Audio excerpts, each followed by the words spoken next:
लहानांपासून मोठ्यापर्यंत सर्व प्रकारचे कपडे मिळण्याचे एकमेव दालन, होलसेल आणि कमी दरात उपलब्ध। रजनी ब्रँड, पाहताच पसंत होईल। बेडशीट मध्ये सिंगल बेडशीट, डबल बेडशीटच्या असंख्य व्हरायटी।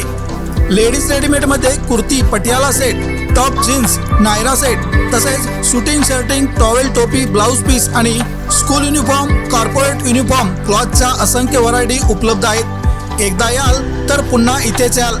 राजेंद्र अशोक पाटुकले, होलसेल कापड व्यापारी, पत्ता शाहू कॉर्नर, सेवा लॉज समोर, इचलकरंजी। लालनगर येथील सौरभ विनोद कांबळे याच्यावर चाकू हल्ला केल्याप्रकरणी गावभाग पोलिसांनी पोलीस रेकॉर्डवरील दोघांसह चौघांना अटक केली आहे। आलोक देवर्षी, आर्यन बनसोडे, रोहित व हरीश पूर्ण नावे माहीत नाहीत अशी त्यांची नावे आहेत। या प्रकरणी जखमी सौरभ कांबळे याने फिर्याद दिली आहे। याबाबत समजलेली माहिती अशी, लालनगर परिसरात मंगळवारी सायंकाळी सार्वजनिक कट्ट्यावर सौरभ कांबळे हा मित्र रोहन बनसोडे याच्यासोबत बोलत थांबला होता। त्यावेळी त्या ठिकाणी आलेल्या आलोक, आर्यन, रोहित व हरीश या चौघांनी सौरभ कांबळे याच्याशी काही कारणावरून वाद घातला।